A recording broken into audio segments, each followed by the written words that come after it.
Welcome, everyone. I see people are still arriving as usual. It's really nice when folks arrive in the very beginning so we can sit together, although it seems maybe a little odd to be online and doing nothing. It's a relief to be online doing nothing. But it's not nothing. Uh, the willingness and ability to sit together quietly and to express to each other our care and concern in doing so is a lovely shared activity. It's the foundation of our practice in Zazen. So let's begin.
chant the verse of the Robe.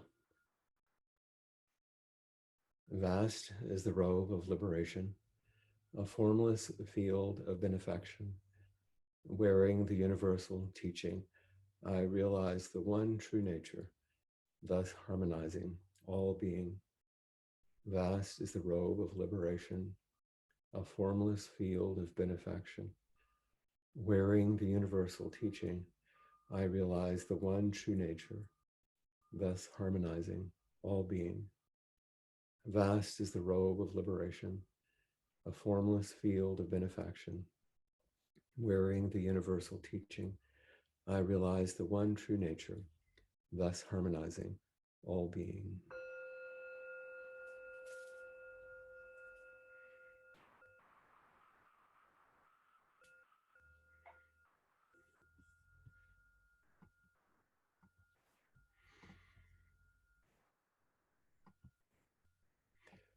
Welcome again.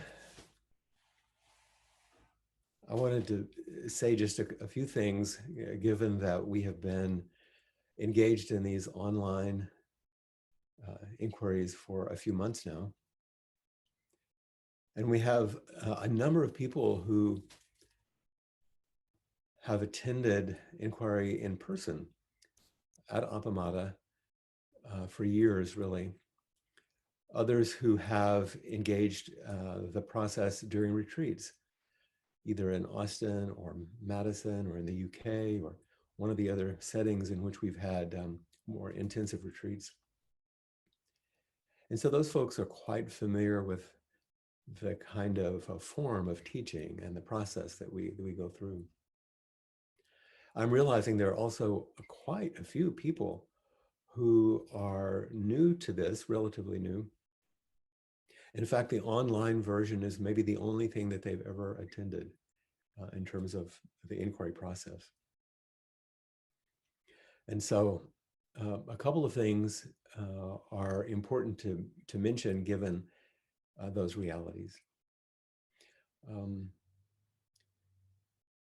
The first is that there are a lot of people who are new and haven't walked into the Zendo and engaged in some of the forms and done some of the chants. So a few weeks ago, I used the repentance and confession chant as an entry point into teaching some things that were relevant to our everyday life now.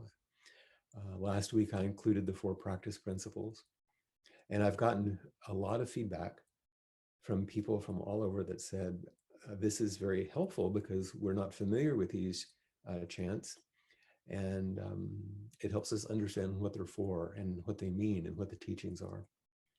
And so I'm going to continue that for the next couple of weeks. In fact, today we're going to focus on the verse of the Robe, which we just chanted. And by the way, once again, they're all on the Appamada website and you can download them so you can see and read them. And it's useful to say them out loud with me because through the repetition of 3 times each time, which is a classical way of doing it, and repeating it out loud, it begins to get in your body. And that's what we're going to talk about today. So that's one thing. We're going over things that might be repetitive for older students and quite useful for newer students. Because remember, beginner's mind is what we're asked to maintain as we continue to deepen our understanding and practice of these teachings. One second thing is if we've not been part of this for a while or not engaged it other than online, and this is not an admonition, it's an encouragement. It's very easy to get involved in longer narratives or stories in the beginning. And sometimes it's useful or necessary to set up the question, but the immediacy of connection is what I'm encouraging because it does something different than a traditional kind of talking about something, or even like what you might do with a therapist or counselor. And some of the things I don't want to discourage you in the least, but I do want to encourage you to really see how your question or what you want to express or even offer gratitude about is deepening your practice and connecting you with everyone else. Just some reminders, which I often include as we go along. So let's return to the verse of the robe. And by the way, if you do look on the Appamada website, there are annotations for each of the chants, which give you a little bit of the context and a little bit of their meaning, just so you understand their use. For example, the verse of the robe is traditionally chanted as the monks begin their day in a monastery or a temple. It's done most classically at the end of the morning zazen before you go to engage in the liturgy of service. So the monks would put on their robe, and I and Peg and some others of us who've done this before, would place the robe on your head as you chant, as a kind of a veneration. But there's a larger sense in which we're all taking up the robe of practice,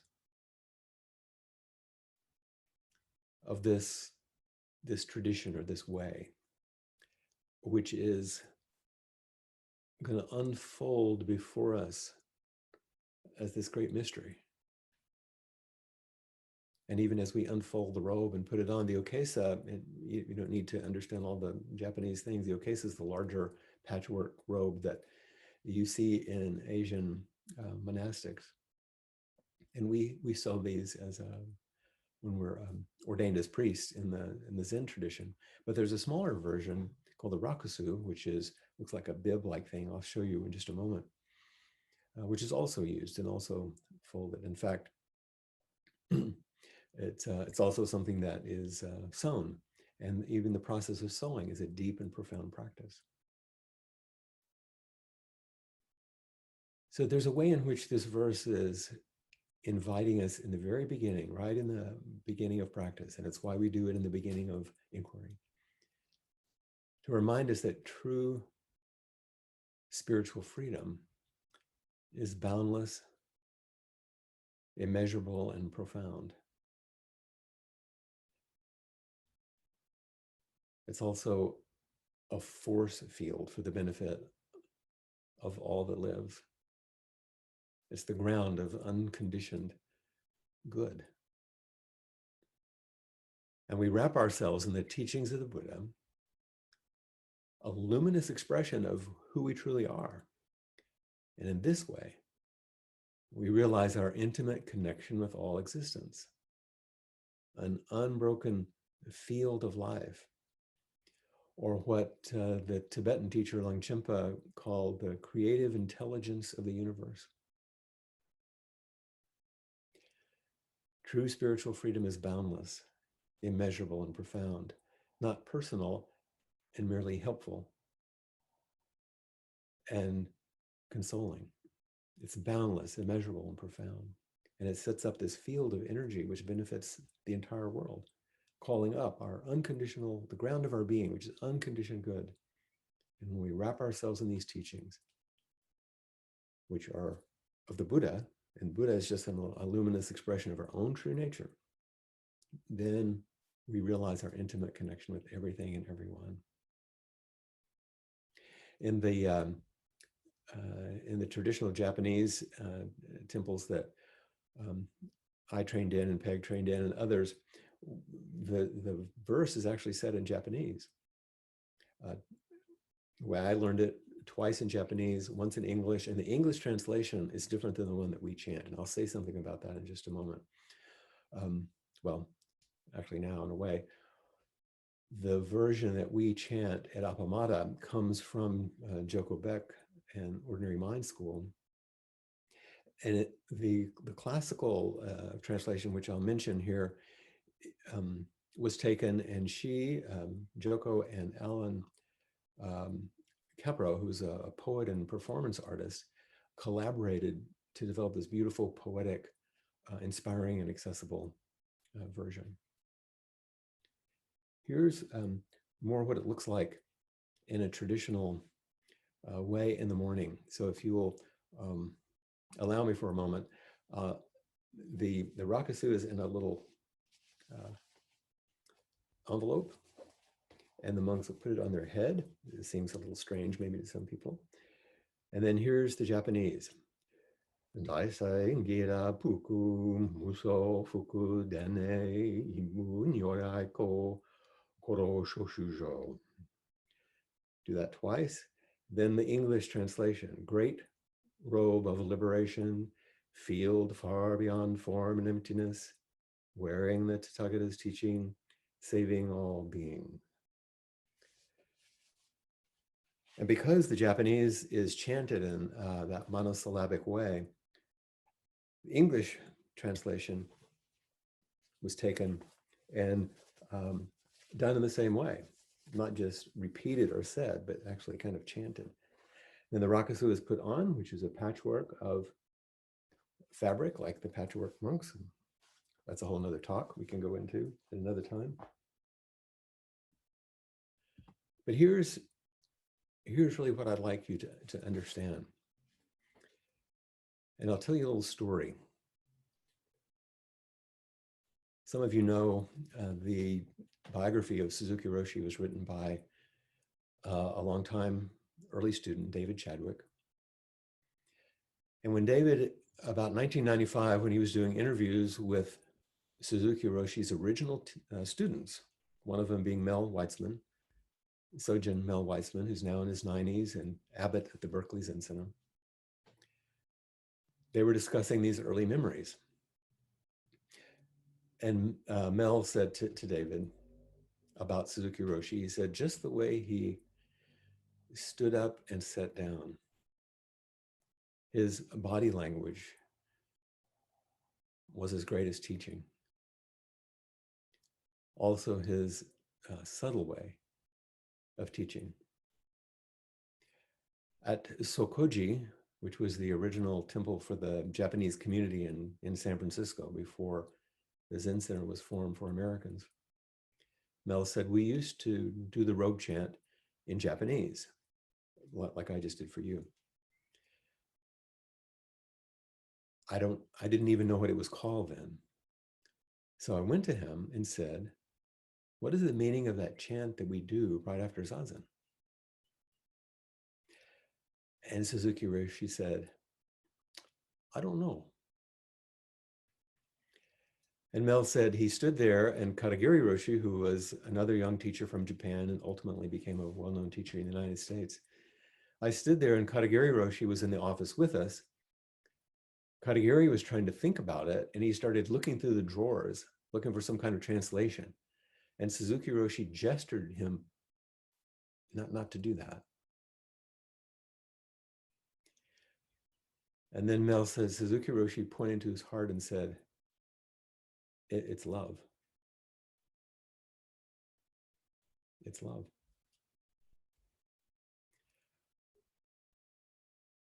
Even so, of course, we all have this tendency to follow Katagiri's impulse of that moment long ago and pursue the question, what does it mean?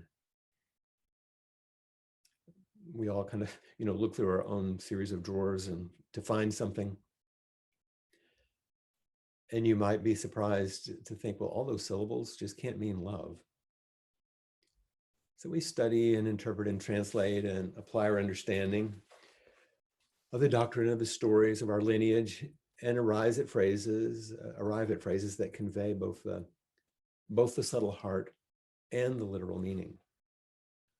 So let's do some of that, remembering its deepest meaning. Vast is the robe of liberation.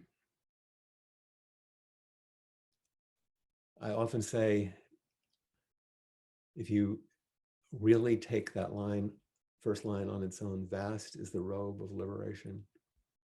What is vast? Liberation. What do we think is vast? Suffering. But actually it's liberation that's vast. Suffering is common and that it's shared, but it's not immeasurable and profound. Vast is the robe of liberation. In the traditional chant, that first line says, great robe of liberation. Vast is the robe of liberation, a formless field of benefaction. The profound goodness, the immeasurable gifts of this field of freedom isn't contained within any one form. When they say formless, it doesn't mean it doesn't have a form. It means it's not relegated to one form. It can take any form that's needed. This goodness that spiritual practice allows us to be flexible and responsive to meet what's needed. The traditional chant says field far beyond form and emptiness. So it's speaking to something that is non-dual, that's beyond a form, beyond emptiness. It's something, this inconceivable container in which is all arising and passing away each moment. A formless field of benefaction is so beautiful. It's a field that's flexible and open and fecund and willing to offer and receive all of life, the profound goodness and immeasurable gifts of our lives. Vast is the robe of liberation, which is this formless field of benefaction. Then the key, wearing the universal teaching. Wearing, we take it into our body. These are what the forms are for. So we can embody the teachings. What Mel was talking about, Suzuki Roshi, the way he just sat down and stood up, his subtle form of teaching. And wearing, allowing these teachings to penetrate deeply in our body is very different than philosophy or theology, which we use language and concepts to try to contain and convey something ineffable, which it's not that it's not useful, but it isn't the deep embodied learning, wearing the Tathagata's teachings, it says in the traditional, wearing the universal teaching, getting them deep in our body.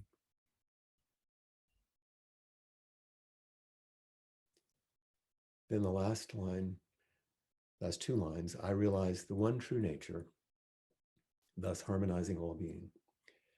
Vast is the robe of liberation, this formless field of benefaction. Wearing the universal teachings, I realize the one true nature, thus harmonizing all being.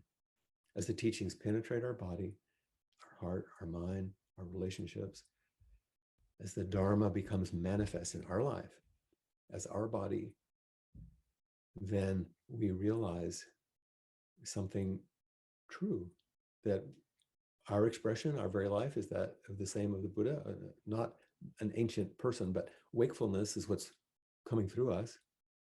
And this harmonizes our sense of all being, not just all beings, plural, all being, thus harmonizing all being. The inseparability of all being is realized. Not the harmony of beings, but all being. I can remember watching my teacher, Blanche Hartman, Zenke Roshi. The first time I watched her when she was the senior priest in the service in the Buddha Hall at San Francisco Zen Center,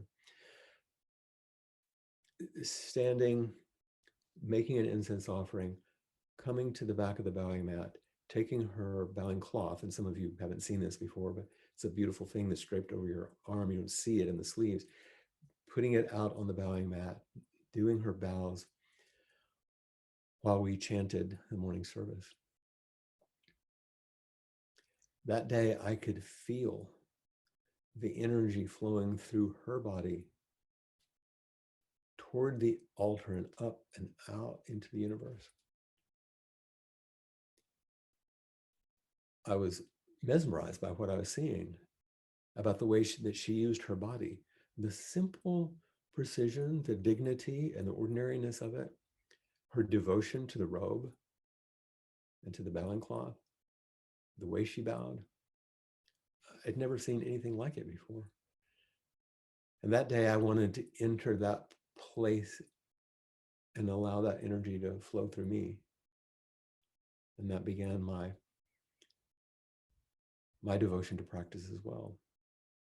And this is one of the really big differences between philosophy and religion, by the way. It's the embodiment of devotion to something beyond self-devotion, honoring all relationships, being generous, humble, full of gratitude, ultimately offering, just like is enacted with the incense offering and the vows. Offering is nothing but offering, which is the expression of love.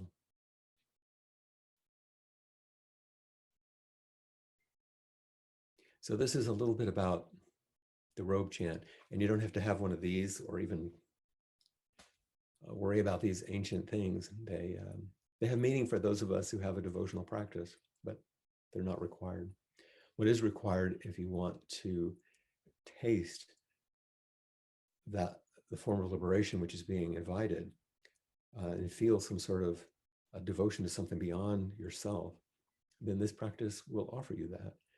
And this chant, vast as the robe of liberation, says there's something vast, a formless field of benefaction which shows up everywhere.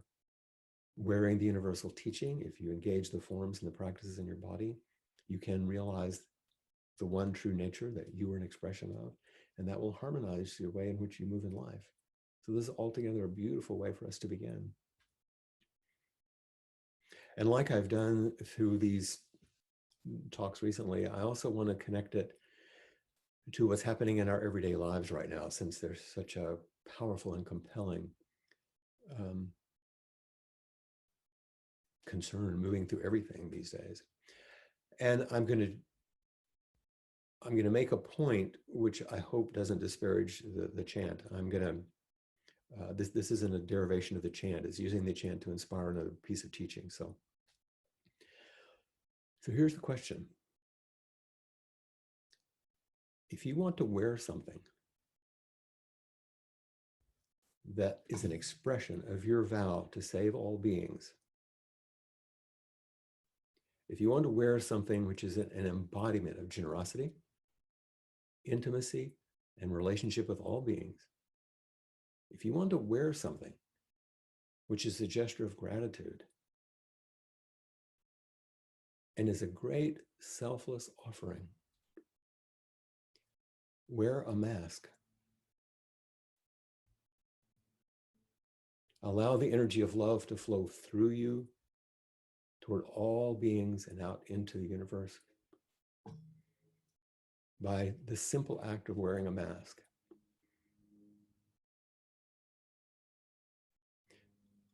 You could make up your own chant, which is a vow.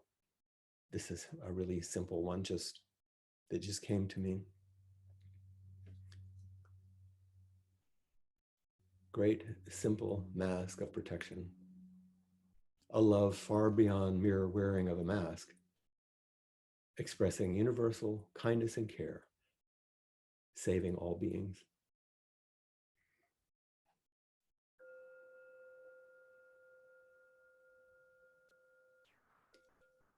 I know it's a little operational to switch to this, but I think it's important. If you want to wear something that expresses the vow to save all beings, which is an embodiment of generosity, intimacy, and relationship with all beings, as a gesture of gratitude and a great selfless offering, wear a mask. Allow the energy of love to flow through you, the compassionate care for others that goes toward all beings and out into the universe. This simple mask of protection, a love far beyond mere wearing of a mask, expressing universal kindness and care, and saving all beings, quite literally these days.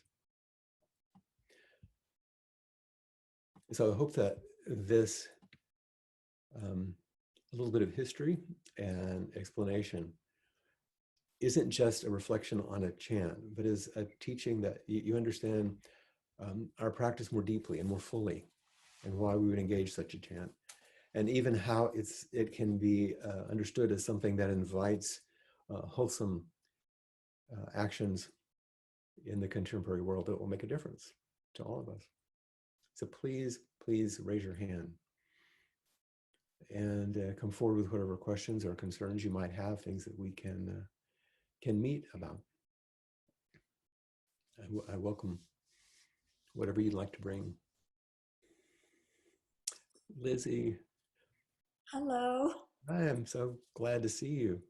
I know. I had to see you. I spent the morning out in the heat, so I'm always hesitant to come on because you look so beautiful and I'm not dialed up at all, but I'm sweaty, but I love that you are doing the basics. Like it's so funny, right? Like last week and this week, although, my heart feels really open lately and I keep thinking, vast is the robe of Apamata. I mean, Mm, that's what just keeps coming, right? Like my family, like you and Peg and Joel and Todd and Lori and Joan and, and the names just go on, Robin and Judy and, Stephanie. I want to think of all of them and you and Aaron and how I miss y'all. yes. And so, I've been feeling like though that I can see y'all because I can go to the YouTube and I've been listening to Mhm.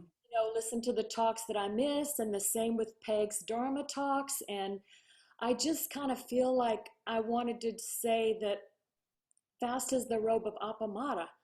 I Thank mean, you. like you Yeah. and Peg start, I just think of y'all as this big, beautiful robe that holds us. And then we go out, and even though, a lot of us are critical about, oh, I don't know what to do, I'm not doing enough. Like, if we can just go out and try to spread a little love, I kind of have to sometimes just make it be very basic because sometimes there's so much to bite off. I don't know where to start. Yeah. So sometimes I just kind of feel like, well, okay, maybe I didn't do so good today, but maybe I did spread a little love somewhere.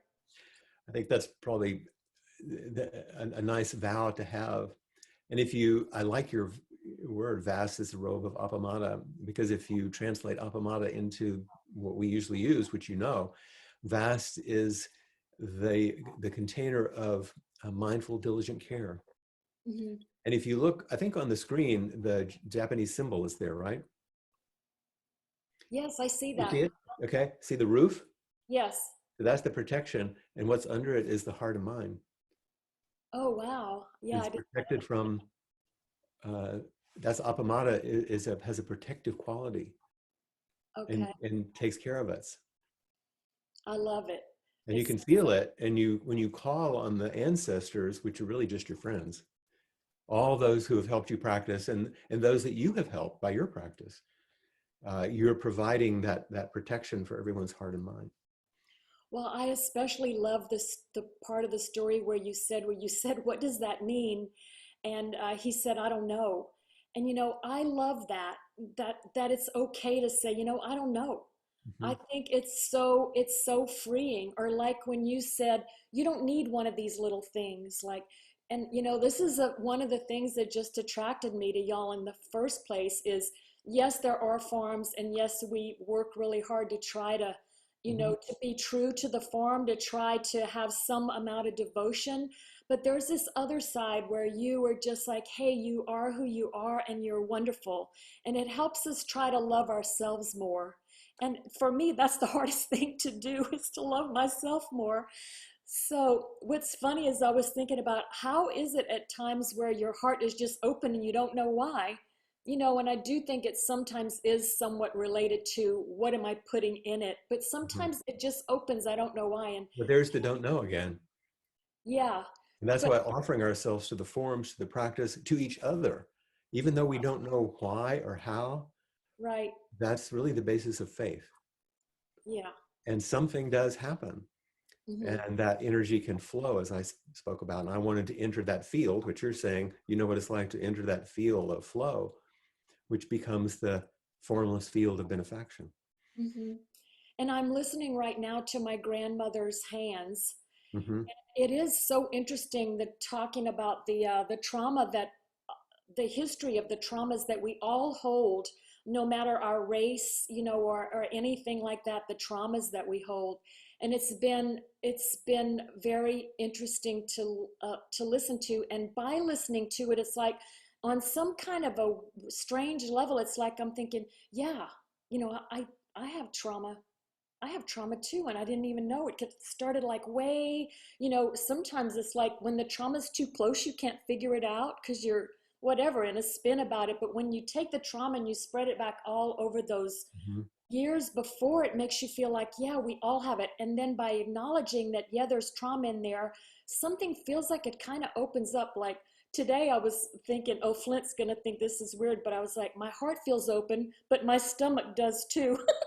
Which that sounds so strange, but No, because I think that, oh, maybe it means the body's opening a little. That's where I center. took that question or whatever. No, your energy center is opening. Is that what the belly is? Yeah. And Funny. one thing I want to just say thank you for is I know that sometimes you get nervous at clicking the little button and coming on. Oh, yeah, I don't want to. So, so thank you for your that expression of devotion to just come forward and open yourself to us in this way. Your Yeah, heart, your belly, your mind, everything. yeah. Well, thanks. It's nice to talk to you, and it is frightening to press the button, but I didn't try to figure out what I might say, Good. just to kind of say hello. And then could I just say one more quick little Yes. thing? So when I see y'all, there's you're on the top, and then whoever you're talking to is on the bottom. Is that? But I don't see myself. Is that right? I know this is a technical question, Only when you're talking, you'll see yourself. but I'm up there. Okay. Anyway, it doesn't matter. Anyway, thank you so much for doing what you Take my do. love with you. Say hi to Tommy. Okay. Bye. Say hi to Aaron. Oh, I don't leave. I just do. I do You anything? just hang out. You'll be taken care of. Kim is doing a great job today. Hi, Jan. Hi.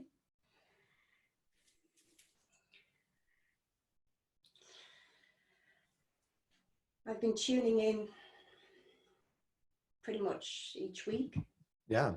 since you So started welcome. this.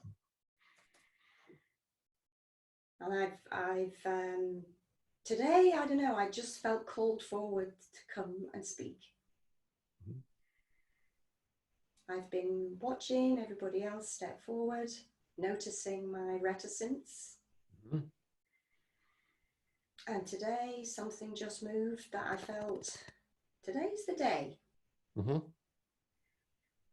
And what's here? Yeah. Uh, First, you bring your body, yeah. which is the start, just like it is to the cushion. Yeah. You bring your body. Uh-huh. And I think, I feel when we, at the beginning in the meditation, I've been doing this quite a number of years now. It's like 2012 since started practicing with you. And today, as we moved into sitting, I just felt in my body something. I was home. I just slipped into a groove. Mhm. The easiest way that I can describe it. Mhm. That something shifted, and it's not through getting more sophisticated. It's actually Yes. by being simpler. Mhm. And you recommended a few weeks ago the Norman Fisher book, What is Zen? Mhm. So I've been reading it, Ah, and I've been meditating on each of the bits that I read, and there's a sense of going deeper. good. Good. Good. I can feel it. Mm, See it. mm, mm. Because I know you so well. I know that you're, um, in some ways like me, you're a very active person. You make things happen. You're a good organizer. You're always there. You're making things happen. But what you're telling me now is, as in Dogen's words, you're taking a more profound backward step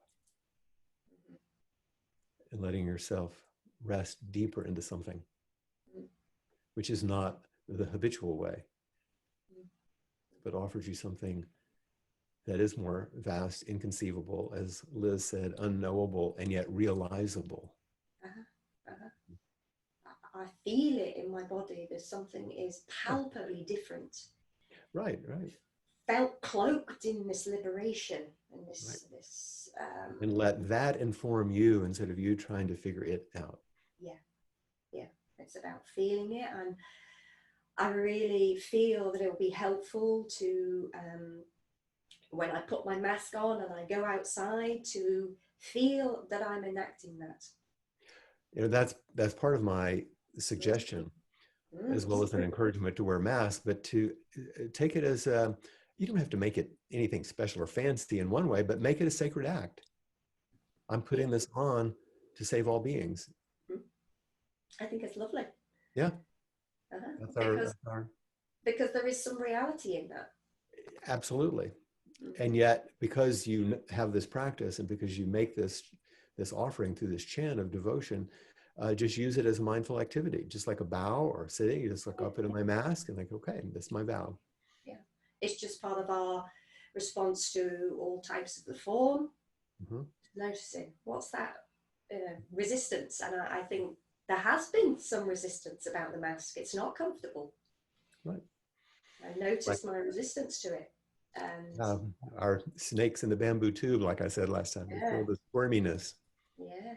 Yeah. But if we have a vow to express our own nature as a Buddha and thereby support and care for all being, then that's an enactment, a skillful means to do that. I feel thank that. You, Jan. That has shifted. Yeah. And thank you for expressing this in this way. Okay. And I loved hearing Liz's, who just was on, her words of the appamada, the cloak, and the extent of appamada. I feel part of it in a way that I have never felt part of that bigger family since you have been doing this on a Tuesday. It's now a part of my week. Yes. And nourishment that helps me to do the work. Yes. Well, you know, in the image I was talking about that you can see the roof. Yeah. It's actually the great sky that covers all the way across the ocean. This row goes all the way to the UK where you are. Yeah, feel it. And the entire universe. Yeah. So there's something beautiful that has come out of this trauma, this difficulty, that I'm really grateful for. Yeah, this piece is a good one, that we can connect in these ways and suddenly become more of one family than we had felt before. Yeah. Thank you. Thank you, Jan. I'm glad we got to comment on the symbol, which is over the altar at Appamada in Austin, which some of you may not have known what that was. The symbol of Appamada.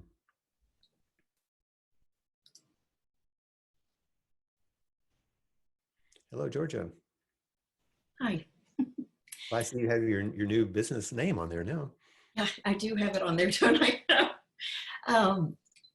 So thank you, as Jan and Liz both expressed. Thank you so much for doing this. And yesterday in particular, I'm feeling the benefit of this regular calming practice. It's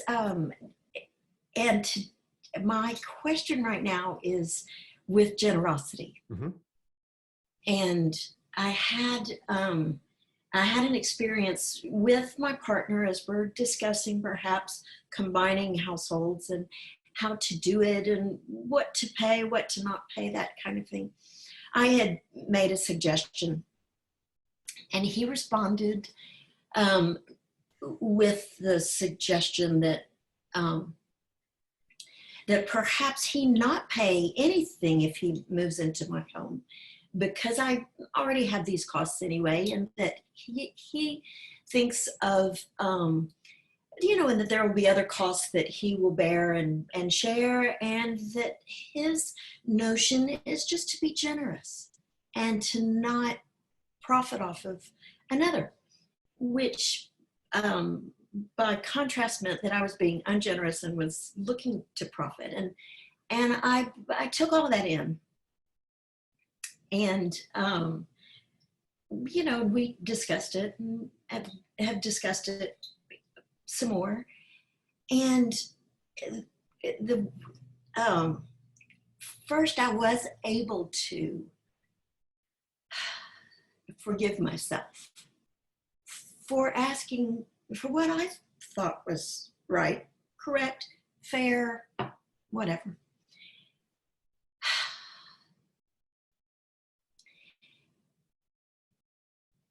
And yet I'm still struggling with the idea of what is generosity. Mm-hmm. And how do we live in a world where I guess I still feel like I need protection.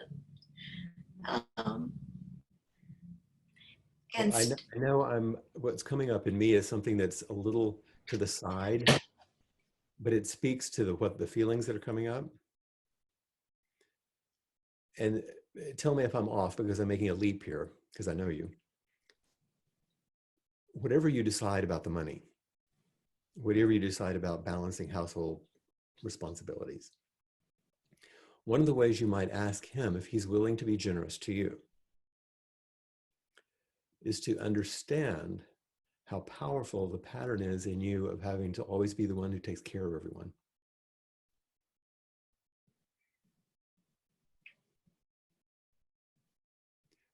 Even if you do.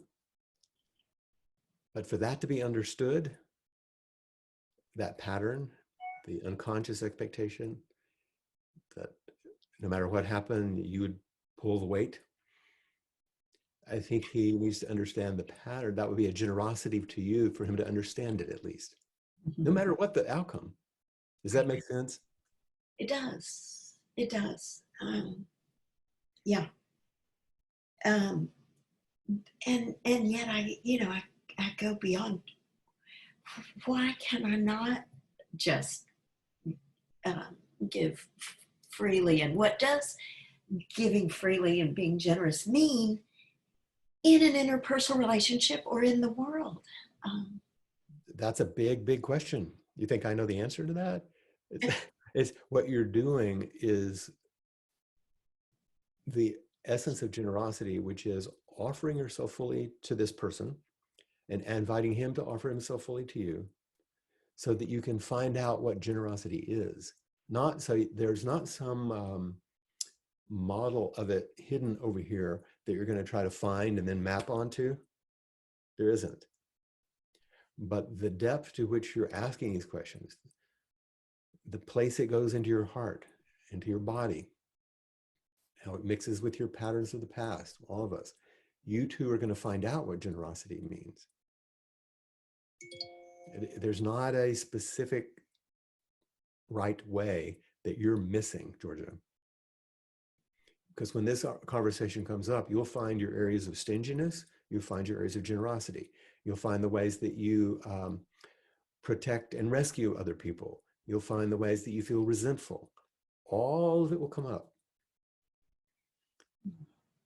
And what's most generous is for the two of you to let all of those parts speak without coming to a conclusion too quickly. Because then you start hardening into positions.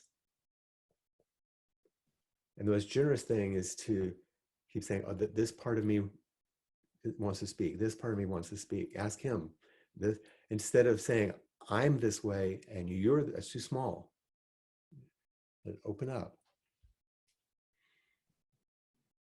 This is not common. That makes sense. Generosity is in the willingness and the hanging in there and the steady devotion to each other. And you may make a choice about how to do something and say, let's do it this way for a while and see how it goes. Let's learn. But in the everyday practical world, there's concern for each other, reciprocity, balance in these things, just, practicalities, we all know that. But they have meaning beyond that. So the measure of a relationship is how those things play out over time. Say there's one person, this is just an example, that makes X amount of money and the other person makes maybe a smaller amount. But the request is, can you each give 100% of whatever your part is? not a dollar amount. Equal amounts. And am I offering my whole heart, my whole mind, my whole body, my whole self to the relationship? Doesn't matter what the amount is. That's the deeper place. So these are just, I know these are things that you think of, but I just want to encourage you to not go too fast into thinking there's a right way and that you're certainly doing it wrong and that you're too small on the one ditch, or you got to take care of everything, which is the other ditch. Right. And keep inviting him in, because that's going to provide an opportunity for more intimacy. There's the generosity. Okay. Yeah.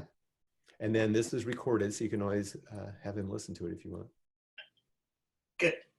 And it'll give you, make it a bigger mess, maybe something. Maybe. Thank you. Hi, Bobble, back there. Yeah, he's here. Yeah.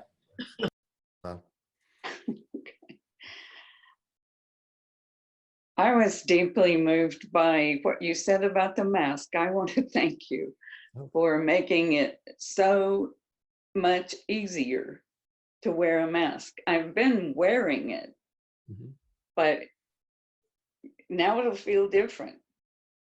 Well, we're in, and you know this well, because you're a person who's done very, very traditional practice. We're in a long session, a long, intensive retreat. Yeah. And we're doing things that are uncomfortable. And the benefit isn't by being masochistic and doing something uncomfortable. We're doing it for the benefit of all beings, Bodhisattva vow. Yeah. And so if we can frame it that way and realize that's what we're doing, instead of being self-centered, being selfless, and that, then we're willing to put up with a bit, you know? Yes, yes. It made me remember why I was drawn to Zen in the first place. Oh. And it was the utter practicality of it. What stuck with me immediately was, have you had breakfast? Wash your bowl. I thought, Right. and this brings it to that level. Really, everything about this is sacred. That's right. That's right. So thank Treating you. everything as if it's on the altar. Treating Yes. everything like you do the bowing cloth. I've told this story before, but it's apropos right now very quickly. One of our lay teachers in Austin, Todd Bankler, is he works in high tech and high level management and production kind of stuff. And one of the retreats, his job was to take care of the altar during the whole long week-long retreat, to keep it clean, get the ash cleaned up, the incense, flowers, and all that. And he was training someone else to do it in that retreat. I think it was Liz, actually. And he said in practice discussion after the retreat, he said, I went to work the next week and came in and did my usual things and pulled my laptop out of my bag and put it in the dock on my desk. And suddenly I realized I did it with my body the same way I would put things on the altar. And you realized, oh, that's the reason for the practice. To treat everything and everyone that way. Yes. Thank you. Might have time to meet one more person. Hello. Hi, Flint. Hi there. So I'll try and make this quick. So as I recall, last week was about staying, and it's very difficult for me, which is why meditating has taken me so long to get to it. And of course, the pandemic has helped me tremendously to slow down. So I was thinking about it, and for me, I've always a lot of projects, always very, Busy. Yeah, and for me, it's well, this proves that I'm worthy. That's what I got to. And I thought, okay, and I'm also creating this garden, right? So then I'm thinking, okay, this a wildflower, right? They don't uproot themselves and go looking for the water and the sun. They just stay. Right. That's my offering. And they receive what comes. Yes. and you use it.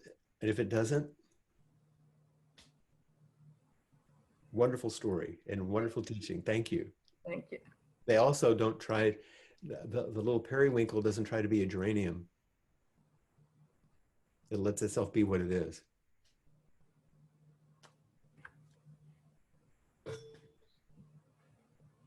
Thank you so much. Thank you so much. Thank you. Mm-hmm.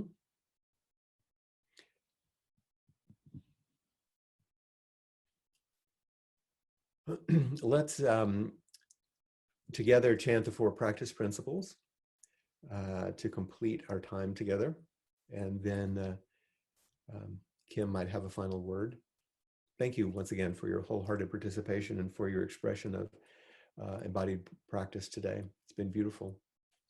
So together, let's say it out loud. Caught in the self-centered dream, only suffering, holding to self-centered thoughts, exactly the dream. Each moment, life as it is, the only teacher, being just this moment, compassion's way. Caught in the self-centered dream, only suffering, holding to self-centered thoughts, exactly the dream. Each moment, life as it is, the only teacher, being just this moment, compassion's way. Caught in the self-centered dream, only suffering, holding to self-centered thoughts, exactly the dream. Each moment, life as it is, the only teacher, being just this moment, compassion's way. I will look forward to seeing you next week. Thank you, Kim. Yeah, I want to thank everyone for coming. We appreciate this so much, what Flint does and what Appamada does. And I want you to know that you can make a contribution by going to the Appamada website and then going to contribute. And you can contribute either to Peg or any of the other teachers or to Appamada itself through that website. So please take a look. And also Flint talked about on the website our incredible number of teachings and links to lots of talks as well as on YouTube.